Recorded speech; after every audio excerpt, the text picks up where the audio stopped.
بسم اللہ الرحمن الرحیم۔ آج کا دن جو ہم یہاں اکٹھے ہوئے ہیں، منسٹری آف انفارمیشن نے جو ایگزیبیشن آرگنائز کی تھی، وہ بنیادی طور پہ ایک یاد دہانی ہے، ایک ریفلیکشن ہے۔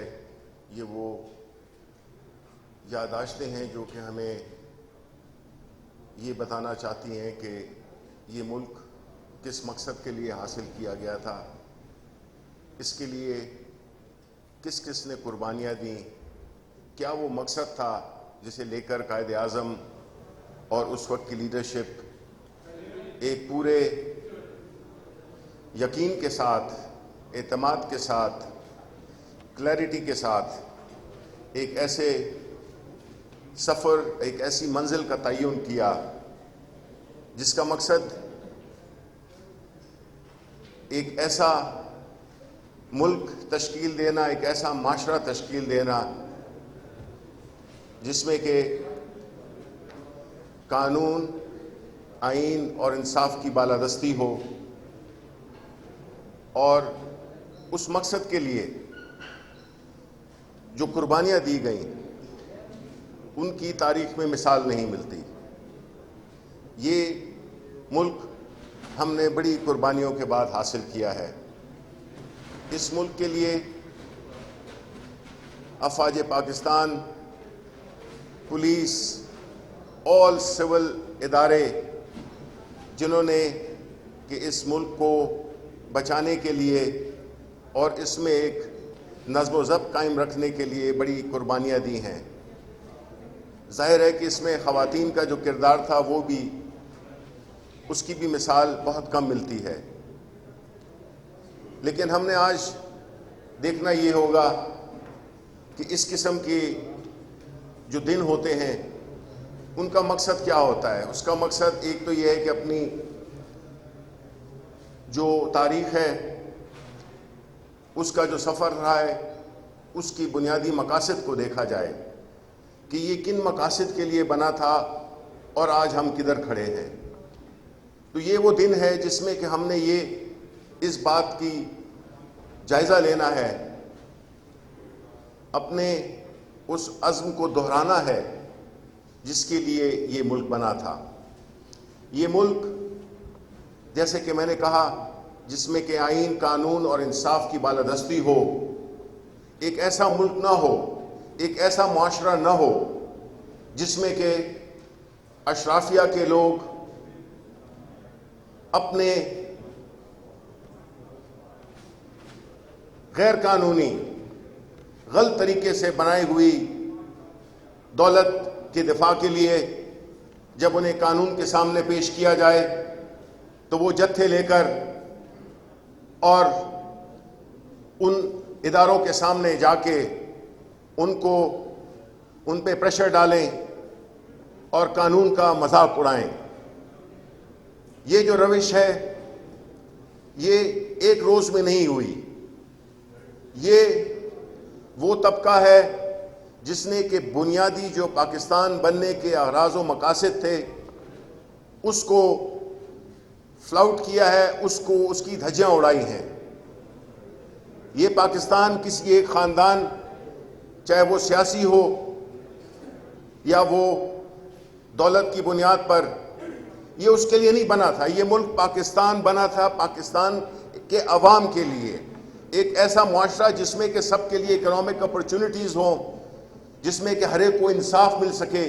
کسی بھی معاشرے کی بنیاد وہ رول آف لا پہ، یعنی قانون کی حکمرانی پہ ہوتی ہے.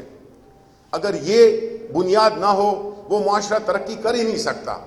لیکن ہم آج بدقسمتی سے یہ دیکھتے ہیں کہ ہمارے ملک میں ایک ایسی روش، ایک ایسی ٹریڈیشن شروع کر دی گئی جو کہ پچھلے 2-3 دہائیوں پہ بالخصوص اس معاشرے کا جو اخلاقی، جو کہ وہ ہے اخلاقی جو معیار ہے، اس کو تباہ و برباد کر دیا گیا. آج کرپشن کو کوئی کرپشن سمجھتا نہیں ہے. آج قانون کا مذاق اڑانا ایک اشرافیہ کا یا اس طبقے کا جو کہ اس اشرافیہ کے نیچے بڑے پلے ہیں، جن کو پیٹرنیج حاصل ہے، وہ کرمنل لوگ جو کہ یہ سمجھتے ہیں کہ ان کو اگر اپنی کرمنل ایکٹیویٹیز کے لیے ایک پروٹیکشن چاہیے تو وہ جا کے اس وقت کی حکومت کے نیچے پیٹرنیج حاصل کر لیتے ہیں، اور جس کی وجہ سے ملک میں جو قانون کی عملداری ہے وہ تقریباً نہ ہونے کے برابر ہے. پاکستان تحریک انصاف، پرائم منسٹر عمران خان، یہ وہ مقصد لے کے نکلے ہیں جس کو کہ ہم نیا پاکستان کہتے ہیں. نیا پاکستان اصل میں وہ والا پاکستان ہے جو کہ قائد اعظم نے اس ملک کو اور اس وقت کے مسلمانوں نے، بر صغیر کے مسلمانوں نے یہ طے کیا تھا کہ انہوں نے ایک ایسے معاشرہ تشکیل دینا ہے جس میں کہ ہر ایک کو ایک برابری کی اپرچونٹی حاصل ہو، انصاف کا بول بالا ہو، اکنامک اپرچونٹی سب کے لیے ہوں، ایک خاص طبقے کے لیے نہیں ہوں. اس مقصد کو حاصل کرنے کے لیے جو 2.5 سال پہلے ہماری حکومت آئی اور پرائم منسٹر عمران خان کی ایک دیانتدار، نڈر اور ایک کلیئر سوچ کے ساتھ رکھنے والی قیادت ہمیں ملی، اور ہم یہ یقین کرتے ہیں کہ جو سفر ہے اسی منزل کی طرف جس کا کہ آج کے دن 23 مارچ کو اس کو ایک باقاعدہ طور پہ پیش کیا گیا تھا، اس منزل کو حاصل کرنے کے لیے اب یہ پچھلے 2.5 سال سے اس کی سمت درست ہو چکی ہے. فاصلہ ہمیں طے کرنا ہے جو بگاڑ معاشرے میں ماضی کی حکومتوں نے پیدا کیا ہے، جس میں کہ ادارے مفلوج ہوئے، جس میں کہ قانون خاص ایک غریب لوگوں کے لیے صرف رہ گیا. جو جیلیں بھری پڑی ہوئی ہیں وہ چھوٹے چھوٹے مجرموں سے بھری ہوئی ہیں. لیکن اس ملک کا کلچر یہ بنا دیا گیا ہے کہ جو بڑا چور ہوگا، جس کی کہ اربوں کی جائیدادیں ہوں گی، اس کو چور آپ نہیں کہیں گے. وہ پولیٹیکل وکٹمائزیشن یا جمہوریت یا سیاست کے پیچھے چھپے گا، اور ساتھ ہی ساتھ میں ان لوگوں کو بھی پروٹیکٹ کرے گا جو اس کو اس مقصد کو حاصل کرنے کے لیے ان کا ساتھ دیتے ہیں. یہ جو کلچر ہے جس میں کہ سیاسی حکومتوں نے اپنے نیچے مافیاز پالے، جو انہوں نے ایک ایسے کرمنل گروہ کی سرپرستی کی جس نے کہ آج کل اس معاشرے میں بالکل ہائی جیک کر لیا ہے ان شرفاء کا. وہ لوگ قانون کی جو پابندی کرنا چاہتے ہیں، جو قانون کی پاسداری کرنا چاہتے ہیں، وہ لوگ ان کو حقارت کی نظر سے دیکھا جاتا ہے. یہ بدقسمتی دیکھیں, یہ ہماری موریلٹی کا معیار دیکھیں کہ جو شریف آدمی ہوتا ہے اس کو ایک قسم کا معاشرہ سمجھتا ہے کہ یہ لوزر ہے. یہ اخلاقیات جو ہیں, جو کہ یہ گزشتہ دہائیوں میں زوال پذیر ہوئیں, اس کو ہم نے ریسٹور کرنا ہے. اور وہ پرائم منسٹر عمران خان ایک ایسا شخص ہے جو کہ اس کے لیے بے ڈر ہونا چاہیے, نڈر ہونا چاہیے جو کہ وہ ہے, ایماندار ہونا چاہیے جو کہ وہ ہے, سوچ جو کہ ہے. اس مقصد کو حاصل کرنے کے لیے کئی رکاوٹیں آئیں گی. یہ آسان نہیں ہے. یہ بگاڑ اگر دہائیوں میں آیا ہے تو یہ بگاڑ اس کو درستگی میں بھی تھوڑا بہت ٹائم لگے گا, لیکن اس میں سارے معاشرے نے, صرف عمران خان نہیں کر سکتے, یہ پوری قوم نے اپنا حصہ ڈالنا ہوگا. قانون کی حکمرانی پہلا سٹیپ ہے کہ جس میں آپ قانون کی حکمرانی ہوگی تو سارے سیف ہوں گے, ساروں کی فیملی, سارا معاشرہ سیف ہوگا. لیکن جب قانون کی حکمرانی نہیں ہوگی تو کوئی بھی شخص سیف نہیں ہے. آیا ہم یہ ایک ایسا معاشرہ چاہتے ہیں جس میں کہ جب ایک خاص لوگوں کو انصاف کے کٹہرے میں کھڑا کیا جائے تو وہ ملک کی اینٹ سے اینٹ بجانے کی بات کریں, وہ جتھے لے کر اور ان اداروں کے سامنے پہنچ جائیں اور ان کو دھمکیاں دیں, پریشرائز کریں. لیکن الحمدللہ ایک ایسی لیڈرشپ ہمارے پاس اس وقت موجود ہے کہ جو اسی کمٹمنٹ کے ساتھ جو کہ قائد اعظم کی تھی, نہ ڈر ہے, نہ خوف ہے, نہ لالچ ہے. یہ دو چیزیں اگر آپ میں ڈر اور لالچ نہ ہو, آپ دنیا کا کوئی بھی آبجیکٹو حاصل کر سکتے ہیں. تو میں آج کے دن پاکستان کے عوام, جو وہ لوگ جو کہ ابھی بھی کووڈ میں قربانیاں دے رہے ہیں, front line doctors, nurses, paramedical staff, police, غرض کے جو بھی اس ملک کی خدمت کر رہا ہے اس سخت حالات میں جس میں کہ کووڈ نے ایک تباہی مچائی ہوئی ہے عالمی سطح پر بھی, اور یہاں پہ بھی اس کا زور اب دوبارہ شروع ہو گیا ہے. لیکن میں یقین سے کہہ سکتا ہوں کہ جس طرح الحمدللہ ہم نے پہلی لہر کو ایک بڑے منظم اور بڑے کامیابی سے طے کیا, اس میں بھی ہم آپ کی کوپریشن چاہیے.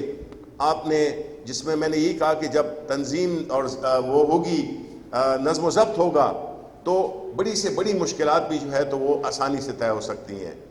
ایک بار پھر میں اس دن پہ مبارکباد پیش کرنا چاہتا ہوں, اور یہ یقین رکھتا ہوں کہ ہر پاکستانی اس بات پہ سوچے گا کہ یہ ملک ہم نے آخر کیوں حاصل کیا تھا, اس کی وجوہات کیا تھیں اور اس میں ان کا رول کیا ہے. تو انشاءاللہ یہ قوم پرائم منسٹر عمران خان کی لیڈرشپ میں دوبارہ اسی بلندیوں کی طرف جائے گی جو کہ اس کے جو ہمارے وہ تھے, لیڈران تھے اس وقت کے, قائد اعظم اور ان کے ساتھی, ہم اسی راستے پہ چل پڑے ہیں اور انشاءاللہ کامیابی ہمارا نصیب ہوگا. بہت بہت شکریہ.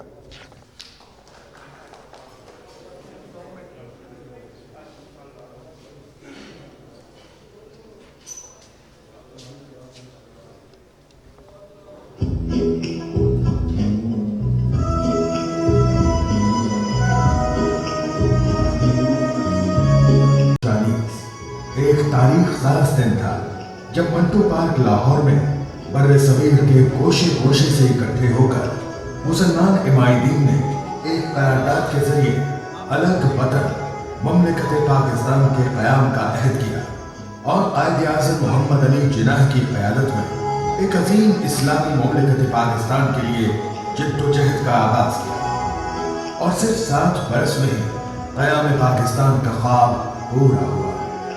الحمدللہ قائد اعظم محمد علی جناح اور دیگر مسلمان رہنماؤں کی انتھک محنت اور لاکھوں جانوں کی قربانی دے کر حاصل کیا گیا پاکستان آج دنیا میں اسلام کا ایک ناقابل تسخیر قلعہ ہے جو دنیا بھر کے مسلمانوں کے لیے ایک امید کی کرن ہے.